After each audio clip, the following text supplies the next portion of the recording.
Hi friends, good evening.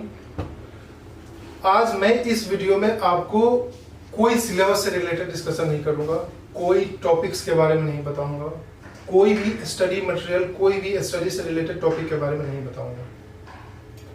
मैं इस 15 से 20 मिनट की वीडियो में ये बताने की कोशिश करूंगा कि जो हमारे पास यानी कि आप जानते हैं कि जो आईएएस 2020 का जो प्रीलिम्स होने वाला है वो 4 अक्टूबर को होने वाला है। एडमिट कार्ड जारी हो चुका है, बहुत सारे लोगों ने एडमिट कार्ड निकाल भी लिया होगा और बहुत सारे लोग जो मेरे इस वीडियो को देख रहे हैं उनमें से बहुत सारे लोग ऐसे होंगे जो कि अब की बार अटेम्प्ट दे भी रहे होंगे। तो पहले तो उन लोगों के लिए मेरी वेल विशेष है कि आप अच्छा करिए, आप प्री में क्वालिफाइड होइए, मेंस दीजिए, मेंस क्वालिफाइड इंटरव्यू तक जाइए, कट ऑफ लिस्ट में आइए, आप कहीं ना कहीं अच्छे बड़े खासे पोस्ट पे जाइए, आईएएस बनिए, आईपीएस बनिए। ये मेरे तरफ से आपके लिए वेल विशेष है। तो मैं आपको ये बता दूं कि जो 4 अक्टूबर 2020 को यूपीएससी प्रीलिम्स का जो एग्जाम होने वाला है, तो अगर आज के डेट को हम लोग काउंट करते हैं, अगर आज के डेट से देखते हैं तो आपके पास में मोटे मोटे तौर पे 26 डेज है, 26-27 डेज है आपके पास में, नेट 26-27 डेज। तो ये आपके पास में जो 26 डेज हैं, आप छोड़िए, आप इतना मान लिया कि टोटल आपके पास में 25 डेज, जो आपके पास में नेट 25 डेज हैं, वो आपके लिए कितना इंपॉर्टेंट है मैं आपको यहीं पे बताने के लिए, मतलब यही बात बताने के लिए आपको मैं ये वीडियो बना रहा हूं। और इस 25 डेज में आपके जो पढ़ने का स्टाइल है वो लास्ट 11 मंथ से किस प्रकार से अलग होना चाहिए। जो आपने पिछले 10 या 11 महीने में जो भी आपने पढ़ा है उससे पढ़ने का ढंग इस महीने में यानी कि इस 26 डेज में कैसे अलग होना चाहिए। क्यों आपके लिए ये जो 26 डेज हैं वो पिछले डेज से ज्यादा इंपॉर्टेंट है, वो सारे बात को मैं यहाँ पे डिस्कशन करूंगा। और साथ ही साथ में मैं आपको ये बताने की कोशिश करूंगा कि जो आपका ये रिमेनिंग डेज हैं उनमें आपका पढ़ने का स्टाइल क्या होना चाहिए, आप किन किन चीजों से परहेज कर सकते हैं, कौन कौन सेक्शन, कौन कौन चीजों को आप अपना सकते हैं। तो सब कुछ मैं आपको इस वीडियो के जरिए बताने की कोशिश करूंगा ताकि आप ज्यादा से ज्यादा और बेहतर से बेहतर आप प्रीलिम्स में कर सकें। तो चलिए डिस्कस करते हैं। कुछ मैं आपको टिप्स देता हूं, कुछ आप मुझे बाद में रिकमेंड करेंगे कि सर कुछ और नया ऐड करना चाहिए था, तो बाद में नेक्स्ट वीडियो में मैं ऐड करने की कोशिश भी करूंगा, अपने आप को इंप्रूव करने की कोशिश भी करूंगा। तो सबसे पहले जो आपको करना है वो सबसे पहले आपके पास में आता है पॉइंट रिवीजन का। आप इस 26 डेज में सबसे ज्यादा जो फोकस करेंगे वो करेंगे रिवीजन पे, क्योंकि आपने पिछले 10 महीने में जो भी पढ़ा है वो एक लेयर बनाते गया आपके दिमाग में, एक लेयर तय लेयर बनाते गया है और वो कहीं ना कहीं आपके दिमाग में किसी कोने में जाके दब गया होगा। जब तक आप उसको पलटेंगे नहीं, जब तक आप उन पुराने पन्नों को पलटेंगे नहीं और उसको देखना शुरू नहीं करेंगे, तब तक आपके लिए जितने भी पढ़ाई लिखाई हुई है ना वो आपके लिए बेकार हो जाएगा। आप रिवीजन कैसे करेंगे? सवाल तो ये आता है कि हम रिवीजन कैसे करेंगे। मैं आपको स्ट्रेटजी भी बताऊंगा कि कितने कितने दिन आपको किस किस पर फोकस करना है। सबसे पहले आप समझिए कि रिवीजन कैसे करेंगे और किस प्रकार से करेंगे, आपके पास कौन कौन सा सेक्शन होगा रिवीजन करने के लिए, मैं आपको ये बताने की कोशिश करता हूं। तो जब रिवीजन करना आप स्टार्ट करेंगे तो आपके पास में नोट्स होगा, चाहे वो क्लास का नोट्स हो, चाहे अपना खुद अपना सेल्फ बनाया हुआ नोट्स हो, आपके पास कुछ हो, बुक होगा, बुक में भी आपने बहुत सारे अंडरलाइन किए होंगे, वर्ड्स को हाईलाइट किए होंगे, भी सेंटेंसेस को अंडरलाइन किए होंगे। इन सबको आप अपने पास रखिए, ठीक है। तो जैसे ही आप अपने पास रख लेंगे तो आपके पास में जो नेक्स्ट प्रोसेस आता है उनका रिवीजन का आता है।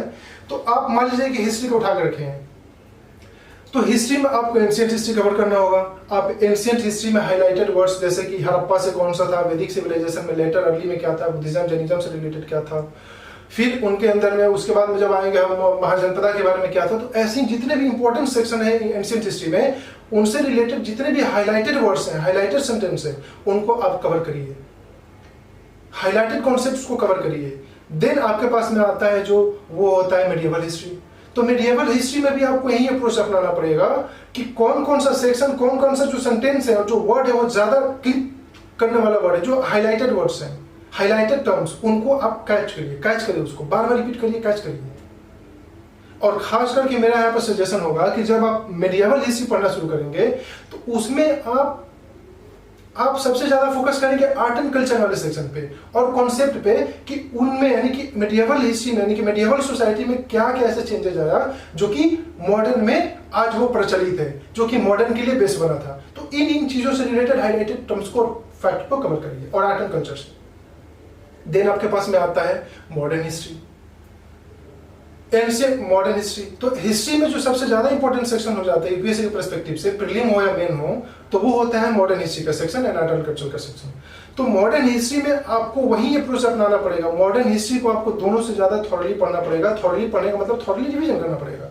आप सरपट नजरिए से आप अपने नोट्स में देखते जाइए और जहां भी इंपॉर्टेंट वर्ड क्लिक कर रहे हैं उसको आप हाईलाइट कर दीजिए, फिर से आप आगे बढ़िए। मतलब आप चूजी बनिए, आप अपने सब्जेक्ट के प्रति चूजी बनिए और उन वर्ड्स के प्रति पर्टिकुलरली चूजी बनिए और उन हाईलाइटेड वर्ड्स को आप पढ़ते जाइए पढ़ते जाइए पढ़ते जाइए और आप कवर करते जाएंगे। क्योंकि ढेर सारे जितने भी आपने लेंदी नोट्स बनाया होगा चाहे ब्रीफ में बनाया होगा वो आपके दिमाग में जाएंगे नहीं। तो अल्टीमेटली सिनॉप्सिस ही, जिसको हम बोलते हैं सिनॉप्सिस, ब्रीफ, जितना ब्रीफ हो सके, जितना हो सके कीवर्ड, उतना कीवर्ड को आप कवर करिए। तो ये हमारे हिस्ट्री से रिलेटेड रिवीजन करने का एक ढंग मैंने बताया आपको। देन जो आपके पास में सेक्शन आता है वो आता है इंडियन पॉलिटी का। इंडियन पॉलिटी में भी आप जानते हैं कहाँ से ज्यादा क्वेश्चन पूछे जाते हैं और किस में हमें ज्यादा सेक्शन कवर करना है। फंडामेंटल राइट को पढ़ना है तो किस प्रकार से उनके की टर्म्स को पढ़ना होगा, कीवर्ड्स को कवर करना होगा। डीपीएस भी पढ़ना है तो उसमें से रिलेटेड कैसे कीवर्ड्स को कवर करना होगा, पढ़ना होगा। वैसे ही आप जब प्रियम्बल पढ़ रहे हैं तो प्रियम्बल को कैसे फोकस करना है, कॉन्स्टिट्यूशनल डेवलपमेंट में कैसे सेक्शन को, कौन से सेक्शन को फोकस करना है। यानी कि जितने भी हमारे पास में एक्ट आए हैं, चाहे वो ब्रिटिश जब डायरेक्टिव रूल कर रहे थे ब्रिटिश गवर्नमेंट, उसके तहत में या फिर कंपनी के तहत में, तो वो सारे के सारे आपको एक्ट नहीं पढ़ने, डिटेल से नहीं पढ़ना है। पढ़ना था जब पढ़ लिए थे, अब उसका सिनॉप्सिस वन वर्ड में की वर्ड आप पकड़िए, की वर्ड पकड़िए, बस आप अच्छा कर लेंगे। आपका रिवीजन बहुत जल्दी हो जाएगा, उसको आपको रिवाइज करने में टाइम नहीं लगेगा, टाइम टेकिंग नहीं होगा वो। देन आपके पास में जो नेक्स्ट जो सब्जेक्ट होगा जिसको रिवीजन आपको करना होगा वो होता है ज्योग्राफी का। तो ज्योग्राफी में आपके पास में वर्ल्ड ज्योग्राफी हो जाता है और आपके पास में इंडियन ज्योग्राफी हो जाता है। वर्ल्ड ज्योग्राफी के भी पर्सपेक्टिव से आपको ह्यूमन ज्योग्राफी उसका पढ़ना होगा और फिजिकल ज्योग्राफी पढ़ना होगा। तो ह्यूमन ज्योग्राफी जब पढ़ेंगे वर्ल्ड के बारे में तो पूरी वर्ल्ड को एक तरीके से लेके पढ़ेंगे, तो उनसे भी रिलेटेड आपको कीवर्ड्स, अलग अलग कॉन्टिनेंट के कीवर्ड्स को कवर करिए। वहाँ के रिवर, वहाँ के माउंटेन, वहाँ के प्लेन्स के बारे में, वहाँ के इंडस्ट्री के बारे में, वहाँ के सिटीज के बारे में, वहाँ के स्पेशल फीचर्स के बारे में, ऐसे कवर करते जाइए। Keywords, not whole study. वैसे ही फिजिकल टर्म्स होगा कि करंट्स के बारे में पढ़ रहे हैं, माउंटेन्स के बारे में पढ़ रहे हैं, जितने भी रिलीफ्स के बारे में पढ़ रहे हैं, उनके भी कीवर्ड्स को आप यहाँ पे कवर करेंगे। तो ऐसे अगर आप कवर करेंगे ना तो ज्यादा से ज्यादा, यानी कि कम समय में ज्यादा से ज्यादा कवर कर लेंगे, जिसको हम बोलते हैं optimum utilization of your time. वैसे इंडियन ज्योग्राफी के बारे में पढ़िए। इंडियन ज्योग्राफी में भी आपको पढ़ना होगा ह्यूमन ज्योग्राफी और साथ ही साथ में फिजिकल ज्योग्राफी, दोनों में डिफरेंशिएट करिए। और साथ ही साथ में ह्यूमन ज्योग्राफी जहाँ पे पढ़ रहे हैं, सॉरी जहाँ पे फिजिकल ज्योग्राफी पढ़ रहे हैं वहीं बगल में आप ह्यूमन ज्योग्राफी का भी कोरिलेट कर लीजिए, तो जल्दी से जल्दी आपका वो रिवीजन भी हो जाएगा और की टर्म्स आपके दिमाग में भी क्लिक कर जाएंगे। मतलब ये बोलने का है कि अगर आप वेस्टर्न घाट के बारे में पढ़ रहे हैं तो वेस्टर्न घाट से रिलेटेड जो वहाँ पर अगल बगल जितने भी सिटीज हैं, जितने भी वहाँ पे स्टेट्स हैं और जिसके अंदर में वो आता है, तो उनसे रिलेटेड आप अलग अलग ट्राइब्स, कम्युनिटीज, वहाँ का डेवलपमेंट, इकोनॉमिक पैटर्न, वेजिटेशन, वहाँ पे रेनफॉल, सब पढ़ सकते हैं इजीली, 2 मिनट में आप कवर कर लेंगे।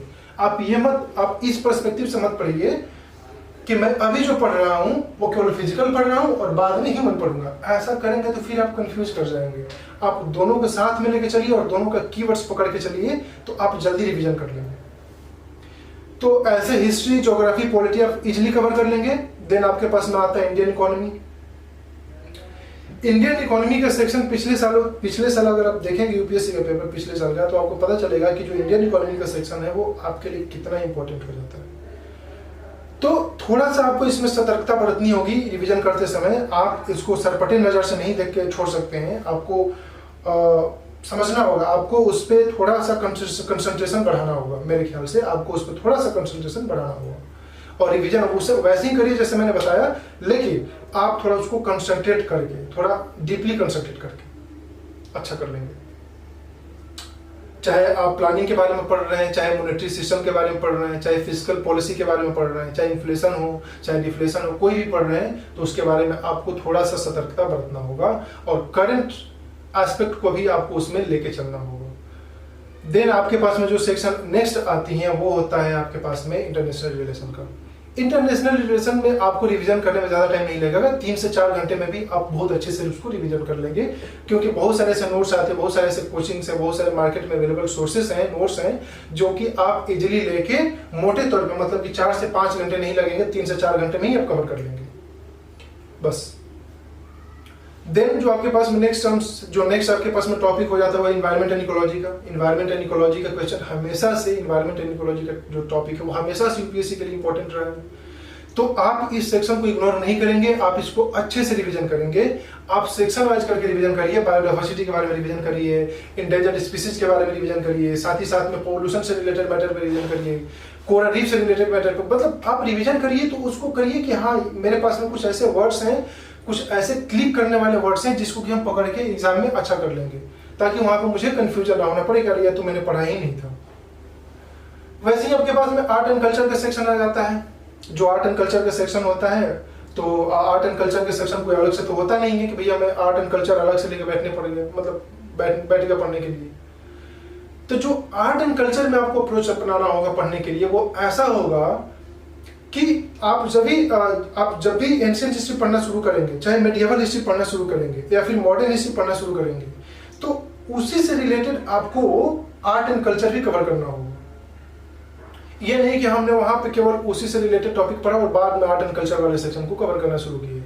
तो जब आप एंशिएंट हिस्ट्री पढ़ेंगे और वैदिक सिविलाइजेशन से रिलेटेड वहां पे पेंटिंग्स, वहां के लिटरेचर्स के बारे में पढ़ेंगे, वहां की सोसाइटी के बारे में पढ़ेंगे उसी समय, तो आप ज्यादा अच्छे से समझा सकते हैं अपने आप को और ज्यादा अच्छे से समझ सकते हैं, और आपका जो दिमाग होगा ना वो जल्दी उसको एक्सेप्ट करेगा, बजाय उसके कि आप पूरी तरीके से इसको अलग कर ले रहे हैं। तो इस बात का ख्याल रखिएगा, जब भी आप आर्ट एंड कल्चर पढ़ेंगे आप बहुत अच्छा कर लेंगे। बस हाँ, रिवीजन का वही होना चाहिए, रिवीजन जिस प्रकार से मैं बताया वैसे ही आपको रिवीजन करना है, उसमें कोई भी बदलाव नहीं करना है। देन जो आपके पास में टॉपिक आती है, जो नेक्स्ट टॉपिक आ जाता है वो होता है करंट अफेयर्स। करंट अफेयर्स अपने आप में बहुत इंपॉर्टेंट हो जाता है, क्योंकि ये जो सेक्शन होता है ये डायनेमिक सेक्शन होता है, और जो मैंने अभी डिस्कशन किया वो स्टैटिक सेक्शन हो जाता है यूपीएससी के एग्जाम के लिए।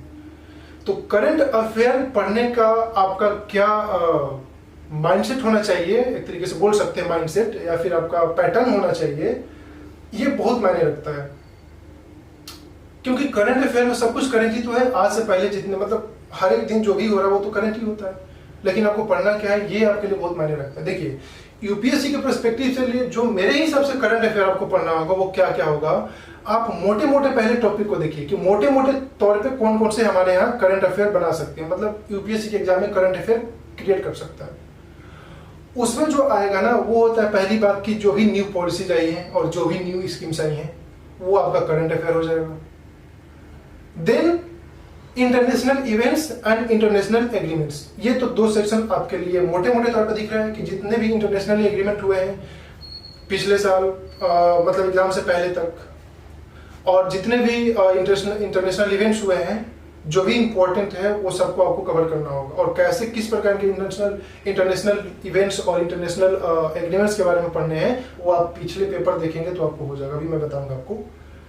तो ये दो टॉपिक है जो नेक्स्ट आपको करंट अफेयर में जो मोटे टॉपिक है, जो ऐसे टॉपिक जिसको हम छोड़ नहीं सकते हैं, वो है सुप्रीम कोर्ट का जो डिसीजन अभी जो इस साल जो आया हुआ है उनको आपको अच्छे से पढ़ना होगा कि सुप्रीम कोर्ट ने कौन कौन से ऐसे इंपॉर्टेंट डिसीजन दिए हैं और उनका क्या मतलब, वो किस प्रकार से पॉलिटी से, राइट से या फिर अदर एस्पेक्ट से रिलेटेड है, वो आपको समझना होगा। देन बजट, यूनियन बजट आपके लिए बहुत इंपॉर्टेंट है।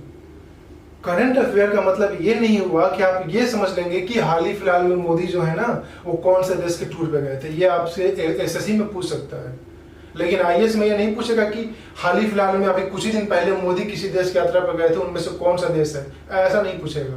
करंट अफेयर ये सब होता है। आप बजट पढ़िए, बजट को आपको अच्छे से पढ़ना होगा, उसको भी आप रिविजन करिए सरपट नजरिए से, तो ये आपके लिए करंट अफेयर में बहुत बड़ा भूमिका निभाएगा। देन जो करंट अफेयर में सेक्शन आ जाएगा आपका, जो कि पढ़ेगा तो हो जाएगा कवर, वो है economic survey.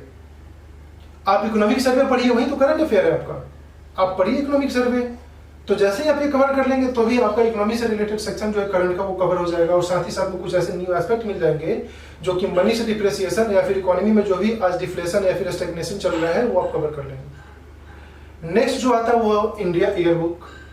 India year book बहुत बड़ी मोटी बुक होती है, उतनी मोटी बुक आप कवर नहीं कर पाएंगे, लेकिन मार्केट में ऐसे सोर्सेस हैं जो कि उनका सिनॉप्सिस या फिर क्रक्स देते हैं, तो आप उन क्रक्स को या फिर सिनॉप्सिस को ऑप्ट कर सकते हैं और उनसे रिलेटेड हाइलाइटेड टर्म्स को आप क्लिक करते जाइए अपने दिमाग में, तो वो ज्यादा आपके लिए बेनिफिशियल होगा बजाय उस पूरी की पूरी लेंथी बुक्स को पढ़ने के, क्योंकि वो रिवाइज नहीं कर पाएंगे। या फिर हो सकता है कि आपने पढ़ा हो और उसमें हाईलाइटेड वर्ड आपने करके रखा हो तो उसको कवर कर लीजिए, बस पूरा किताब मत पढ़िए। देन आपके पास में जो नेक्स्ट करंट में रिलेटेड जो आपको करंट में इंपॉर्टेंट टॉपिक हो जाता है पढ़ने के लिए वो है न्यूज में, यानी कि इस साल जितने भी हाइलाइटेड आर्टिकल्स न्यूज में रहे हैं कॉन्स्टिट्यूशनल आर्टिकल्स, उसको आप देखिए। देन जितने भी कॉन्स्टिट्यूशन में अमेंडमेंट्स हुए हैं उस अमेंडमेंट्स को देखिए, या फिर जितने भी अमेंडमेंट्स प्रपोज हुए हैं पार्लियामेंट में उन अमेंडमेंट के बारे में पता करिए आप, और पता करके उसको रिवाइज करिए। थोड़ा सा बस देख लीजिए कि कौन कौन से, ज्यादा डीप मत जाइए, देखिए कि कौन सा आर्टिकल किससे रिलेटेड, किससे जो अमेंडमेंट है वो किस आर्टिकल से रिलेटेड है, कौन से सेक्शन से कौन से पार्ट से रिलेटेड है, बस आप कवर कर लेंगे, अच्छा कर लेंगे।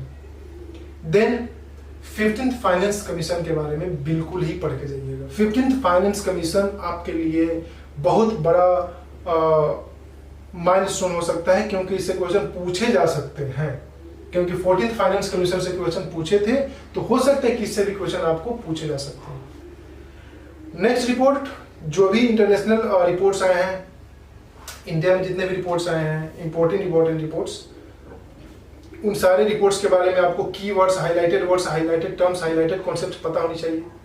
आप इसको देख लीजिए, आपका करंट कवर हो जाएगा। जितने भी इंटरनेशनल समिट्स हुए हैं, कन्वेंशंस हुए हैं, इस साल तो बहुत कम ही हुए हैं, क्योंकि कोरोना पैंडेमिक, कोविड-19 पैंडेमिक के चलते कोई भी इंटरनेशनल इवेंट्स या फिर कन्वेंशंस नहीं हो पाए।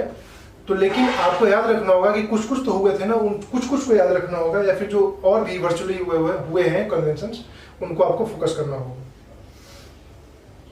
देन आप जो कवर करेंगे वो है डिजीज। यूपीएससी जब भी कोई पैंडेमिक होता है किसी अदर कॉन्टिनेंट में, उससे रिलेटेड, उस डिजीज से रिलेटेड कॉन्सेप्ट जरूर पूछता है, उससे क्वेश्चन जरूर पूछता है, चाहे जीका वायरस का हो, चाहे इबोला वायरस का हो, चाहे मर्स का हो, चाहे सार्स का हो, हमेशा क्वेश्चन यूपीएससी ने पूछा है। तो आप डिजीज वाले सेक्शन का, यानी कि कोविड-19 वाला जो पैंडेमिक है उस सेक्शन को जरूर कवर करिए, उससे पक्का क्वेश्चन पूछेगा। तो हमारे पास में ये कुछ ऐसे पॉइंट्स थे जो कि आप करंट के एस्पेक्ट से छोड़ नहीं सकते हैं, इनको आपको पढ़ के जाना ही जाना होगा। तो मैंने ये बताया कि आप किस प्रकार से अपने रिवीजन के पैटर्न को बदल सकते हैं, रिवीजन के पैटर्न को मॉडिफाई कर सकते हैं, अपडेट कर सकते हैं, और ज़्यादा बेहतर से बेहतर कर सकते हैं प्रीलिम्स के एग्जाम में, अगर इस प्रकार के रिवीजन पर्सपेक्टिव को अपनाते हैं तो। अब मैं आपको ये बताने वाला हूं कि जो आपके पास में 26 डेज हैं, उन 26 डेज में आप कौन कौन से सेक्शन पे कितने दिन देंगे, और साथ ही साथ में किस सेक्शन में ज्यादा दिन देंगे और किस सेक्शन में कम दिन देंगे, कम डेज और ज्यादा डेज, मतलब मिनिमम और मैक्सिमम। तो मैं इसमें ये बताने वाला हूं। तो देखिए, चलिए सबसे पहले हम हिस्ट्री की बात करते हैं। तो ancient history, medieval history, modern history, 3 section आपका हिस्ट्री में आता है। तो आप कुल मिला के आप इसमें दे सकते हैं 4 से 5 दिन। 4 से 5 दिन आपके लिए काफी है, इससे आप ज्यादा मत दीजिए। अगर आप ये तीनों सेक्शन कवर कर रहे हैं तो आप 4 से 5 दिन बस, डोंट गो बियॉन्ड दिस। आप इसी 4 से 5 दिन में जितने बार हो सके उतने बार रिवीजन करिए, बट इससे ज्यादा मत जाइए आप। देन अगर आप ज्योग्राफी रिवीजन कर रहे हैं तो उस ज्योग्राफी में आपका वर्ल्ड ज्योग्राफी और इंडियन ज्योग्राफी हो जाता है, तो इन दोनों को मिला के आपको 2 से 3 दिन आपको देना है बस। आप 2 से 3 दिन में दोनों सेक्शन को रिवीजन कर लेंगे, अगर आप मेरे स्ट्रेटजी से रिवीजन कर रहे हैं तो। मोटे मोटे points, synopsis points, highlighted words, highlighted terms, highlighted sentence, अगर आप ऐसे पढ़ेंगे तो 2 से 3 दिन में, मतलब बार बार उसको 2 से 3 बार रिवीजन कर लेंगे आप। देन आपके पास जो नेक्स्ट पॉइंट आता है, जो नेक्स्ट सब्जेक्ट आ जाता है और उसके लिए कितने दिन देने हैं, वो है पॉलिटी। पॉलिटी आप 3 दिन दीजिए, 3 दिन से ज्यादा मत पढ़िए पॉलिटी। 3 दिन में आपका पॉलिटी अच्छे से कवर हो जाएगा, क्योंकि आपके पास में नोट्स होंगे, सिनॉप्सिस होगा। इंटरनेशनल रिलेशन आपको ज़्यादा नहीं पढ़ना है। इंटरनेशनल रिलेशन 4 से 5 घंटे में इंटरनेशनल रिलेशन को आप अच्छे से रिवीजन कर लेंगे, और अगर आपके पास टाइम बचता है तो फिर उसको दोबारा कर लीजिए रिवीजन, कोई दिक्कत नहीं। लेकिन 4 से 5 घंटे मान के चलिए उतने में हमें इसको कंक्लूड करना है। आप साइंस एंड टेक्नोलॉजी के लिए 5 घंटे देंगे, उससे ज़्यादा साइंस एंड टेक्नोलॉजी की रिवीजन मत करिए, क्योंकि ज़्यादा क्वेश्चन उससे पूछता नहीं है। लेकिन हाँ, आपको साइंस का एप्लीकेशन पता होना चाहिए कि साइंस का एप्लीकेशन कहाँ कहाँ पे है, और उसको रिवीजन करना होगा, तो आप 5 घंटे मैक्सिमम दे सकते हैं। देन इन्वायरमेंट एंड इकोलॉजी का सेक्शन आता है आपके पास में। मैंने बताया था कि इन्वायरमेंट एंड इकोलॉजी का जो सेक्शन होता है वो हमेशा से यूपीएससी के लिए फेवरेट रहा है, और हमेशा से यूपीएससी में अच्छे से उससे क्वेश्चन पूछे जाते हैं। तो जब आप इन्वायरमेंट एंड इकोलॉजी का सेक्शन तैयार कर रहे हैं, रिवीजन कर रहे हैं, तो आपको उसमें 2 से ज़्यादा दिन देने हैं। आपको 2 से कम दिन तो बिल्कुल नहीं देने हैं, आप 2 से ज़्यादा दिन लीजिए। अब आप पे डिपेंड करता है कि 3 दिन या 4 दिन लेते हैं, लेकिन 2 से ज़्यादा दिन लीजिए, आप अच्छे से रिवीजन कर लेंगे। क्योंकि मैंने इसको इसलिए ऐसा बताया कि 2 से ज़्यादा दिन, क्योंकि उसमें देखिए उसमें कुछ स्टैटिक पोर्शन भी हो जाते हैं ना, और साथ ही साथ में करंट ज़्यादा इंपॉर्टेंट हो जाता है आपका इन्वायरमेंट एंड इकोलॉजी से। तो इसी को देखते हुए मैंने बोला था कि आप 2 से 3 दिन ले सकते हैं, मतलब 2 से ज़्यादा दिन ले सकते हैं, और 3 या 4 दिन से कम बस। देन आर्ट एंड कल्चर का सेक्शन आता है आपके पास में। तो जब आर्ट एंड कल्चर सेक्शन को रिवीजन करेंगे तो आप 2 से 3 दिन दीजिए आर्ट एंड कल्चर के सेक्शन को रिवीजन करने के लिए। और जब 2 से 3 दिन में उसको रिवीजन करेंगे ना, तो देखिए अब आपके पास में क्या होता है, 2 से 3 दिन ये हो गया आर्ट एंड कल्चर का, और हिस्ट्री में आपको मैंने बताया था कि 4 से 5 दिन, यानी कि 5 दिन हुआ और 2 दिन ये, तो 7-8 दिन आपके पास में होते हैं, यानी कि 7-8 डेज आपके पास में हो जाते हैं केवल हिस्ट्री और आर्ट एंड कल्चर को रिलेटेड। तो आप 8 दिन में history and art and culture को बेहतरीन तरीके से रिवीजन कर लेंगे। मैंने तो कुछ ज़्यादा ही बता दिया, तो आप इसको कवर करिए, आप ज़्यादा अच्छे से कर लेंगे कवर। आप देखिए स्ट्रेटजी बनाइए, मैंने आपको एक बता दिया ओवरव्यू, आप इसको जोड़िए। आप मतलब अब इससे रिलेटेड आप एक स्ट्रेटजी डेवलप करिए, हम कैसे इससे भी कम समय में ज़्यादा से ज़्यादा रिवीजन कर सकते हैं, तो वो ज़्यादा आपके लिए बेनिफिशियल होगा। देन करंट अफेयर आता है आपके पास में। अब आपके पास में art and culture, environment, eco, science and technology, international relation, history, geography, polity, Indian economy, इन सबको रिवीजन करने के बाद में जो भी दिन बचता है वो आप करंट अफेयर पे फोकस करिए। कोई ना कोई आप मैगजीन लेते होंगे, कोई ना कोई आप रिपोर्ट पढ़ते होंगे, मतलब जो भी आपके पास में सोर्सेस हैं, मैंने क्या बताया, जो भी सोर्सेस हाईलाइटेड, बजट हो गया, economic survey, Indian year book, या फिर आपके पास में पॉलिसी स्कीम्स है, फाइनेंस कमीशन का जो रिपोर्ट है, मतलब जितने भी मैंने बताया था करंट अफेयर में, उन सबको आप रिमेनिंग टाइम में पूरा का पूरा कवर करिए, और वो आप इजीली कवर कर लेंगे। तो अगर आप देखेंगे तो जो भी मैंने अभी यहाँ पर डेज बताया वो मैक्सिमम 20 डेज, मतलब 20-21 डेज में ही पूरा पूरा कवर हो जाएगा आपका। तो ये आपके पास में स्ट्रेटजी होनी चाहिए कि कौन कौन से दिन में मुझे कितने दिन में कौन सा कवर करना है, ये पता होना चाहिए। साथ ही साथ में आपको रिवीजन कैसे करना है ये भी उसका ढंग पता होना चाहिए, जो कि मैंने अभी यहाँ पे बताया आपको कि कैसे रिवीजन करेंगे, आपके रिवीजन करने का ढंग क्या होगा। और जो सबसे ज़्यादा इंपॉर्टेंट मैंने आपको वो बताया, वो ये बताया कि जो करंट अफेयर्स पढ़ने का जो ढंग होना चाहिए, और करंट अफेयर आपके लिए होता क्या, एक्चुअली पढ़ना क्या है, वो बहुत इंपॉर्टेंट होता है। तो उस वाले सेक्शन में जो मैंने करंट में बताया था उसको पढ़िए जरूर, उससे जरूर क्या वो आपके लिए बहुत ज्यादा बेनिफिशियल होने वाला है 4 अक्टूबर को जो एग्जाम होगा। तो अब जो मैं आपको बताने वाला हूं वो ये बताने वाला हूं कि इनके अलावा आप 26 डेज में क्या करेंगे, कौन कौन सी चीज करेंगे, किस किस चीजों से परहेज करेंगे, क्या आपके लिए ज्यादा बेनिफिशियल होगा, कैसा आपका अप्रोच होगा, ये सब मैं आपको बताने वाला हूं। तो मैंने आपको पहले ही बताया था, उसके लिए मैंने 10 पॉइंट्स कंक्लूड किए हैं, जो 10 पॉइंट्स आपके लिए बहुत इंपॉर्टेंट हैं। तो वो 10 पॉइंट्स में जो सबसे पहला पॉइंट है वो मेरा वो ये है कि आप रिवीजन करिए, जो कि मैंने सबसे पहले बताया था रिवीजन, जो अभी मैंने पूरा डिस्कशन किया, क्योंकि रिवीजन सबसे मेन हो जाता है, जिसके बारे में मैंने पूरा का पूरा ओवरव्यू दिया।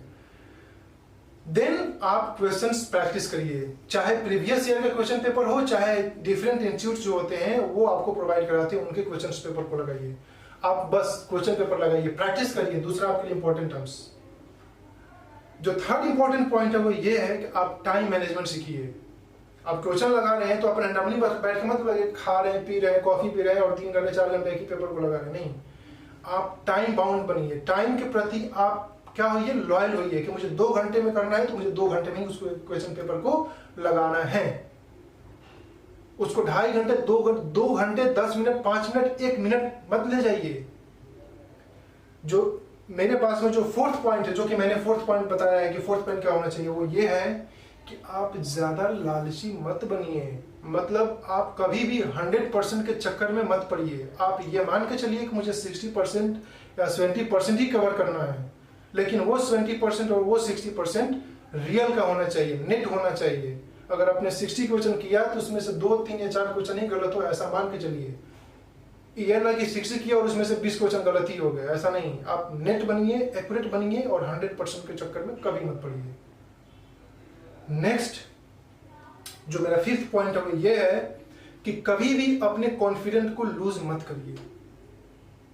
आप अपने को ना वो वैसे सारे एक्टिविटी करिए जिससे कि आपका जो बूस्ट यानी जो आपका जो मोरल है, आपका जो कॉन्फिडेंट वो हमेशा बूस्ट अप होते रहे, हमेशा बूस्ट होते रहे। वो आपका जो कॉन्फिडेंट वो हमेशा हाई रहे, लो ना हो। क्योंकि एग्जाम पीरियड में ना आप जानते हैं सब कुछ, लेकिन अगर कॉन्फिडेंट लो हो गया तो फिर सबका जानना का जाना बेकार। जो 6 पॉइंट मैंने बताया है, जो 6 पॉइंट मैंने यहाँ पे जो कंक्लूड किया है वो ये है कि कभी भी न्यूज़पेपर पढ़ना मत छोड़िए। मैंने बहुत लोगों को देखा है कि वो करते क्या है कि जैसे ही एग्जाम होने वाला होता है ना, जैसे कि 4 अक्टूबर को एग्जाम होना है, तो लोग बोलते हैं यार आप न्यूज़पेपर पढ़ने का क्या मतलब है, क्योंकि अब तो 4 को एग्जाम ही होने वाला है, क्या मतलब? कोई मतलब नहीं पढ़ने का, करंट अफेयर थोड़े पढ़ने का, हमें न्यूज़पेपर पढ़ना है। लेकिन गलती आप मत करिए। आप जैसे डेली न्यूज़पेपर पढ़ते हैं आधे घंटे 1 घंटे, वो पढ़िए, क्योंकि पढ़ने से ही आप सीसेट का कंप्रीहेंशन कर पाएंगे। किसी किताब को पढ़ के और किसी और चीज को पढ़ के आप सीसेट नहीं कर पाएंगे। आप न्यूज़पेपर पढ़ते हैं तो आपका वो क्या बोलते हैं, थिंकिंग पावर डेवलप होता है, एनालिटिकल पावर डेवलप होता है और पढ़ने का ढंग डेवलप होता है, समझने का ढंग डेवलप होता है। तो पढ़िए, छोड़िए ना। देन जो 7th पॉइंट मैंने बताया है वो ये है कि आप कम पढ़िए। कम पढ़िए मतलब ये नहीं कि 24 घंटे एक दिन में पढ़ रहे हैं, नहीं। आप कम पढ़िए तो वो ज़्यादा आपके लिए मतलब वो होगा, प्रोडक्टिव होगा। क्योंकि ज़्यादा से ज़्यादा पढ़ेंगे तो ज़्यादा से ज़्यादा पढ़ेंगे तो आपका ब्रेन भी ज़्यादा से ज़्यादा टायर्ड फील करेगा। तो आप थोड़ा कम पढ़िए, औरों के मुकाबले और दिन के मुकाबले इस समय आप थोड़ा कम पढ़िए, लेकिन ज़्यादा से ज़्यादा पढ़ने की, कवर करने की कोशिश करिए, जिसको हम ऑप्टिमम यूटिलाइजेशन बोलते हैं और स्मार्ट स्टडी बोलते हैं। अब आप वो करिए, बस ये दिमाग में रखिए। नेक्स्ट जो 8 पॉइंट है जो कि मैंने बताया यहाँ पे वो ये है कि आप हाईलाइटेड वर्ड्स को कवर करिए। आप जब भी कोई वर्ड्स को, जब भी आप करंट अफेयर को रिवीजन करने जा रहे हैं, जब भी आप किसी हिस्ट्री या किसी पॉलिटी के सेक्शन को रिवीजन करने जा रहे हैं, तो उन सारे सेक्शन से रिलेटेड हाईलाइटेड वर्ड्स जो बोल सकते हैं की टोन वर्ड्स, उसको कवर करिए। आप हमेशा हमेशा हर एक सेक्शन में कवर करिए, आप बेहतर कर लेंगे। देन अगर आपके पास में कोई घर में पेट है, आपको डॉग पालने का शौक है, कैट पालने का शौक है, अगर है आपके पास में, आप उनके साथ में थोड़ा इंगेज हो जाइए, थोड़ा उनके साथ में टाइम स्पेंड करिए, तो आपका जो दिमाग है ना वो थोड़ा स्टडी से डेविएट होगा और उन चीज़ों में थोड़ा ज़्यादा इंगेज होगा, तो दिमाग को भी रिलैक्स मिलेगा और आपका जो दिमाग वो रिफ्रेश हो जाएगा। जैसे होता है ना कंप्यूटर में रिफ्रेश बटन, जैसे ही रिफ्रेश बटन दबाते हैं पूरा जहाँ भी चीज़ें वो सेटल हो जाती है, तो वो एक रिफ्रेशमेंट के तरीके से काम करेगा और आप करिए, वो आपके लिए बेहतर होगा। एंड जो लास्ट इंपॉर्टेंट, जो 10th मोस्ट इंपॉर्टेंट यहाँ पे मैं बताने वाला हूँ वो ये है कि आप उन सारे लोगों से दूर रहिए जो हमेशा आपको पीछे खींचने की कोशिश करते हैं।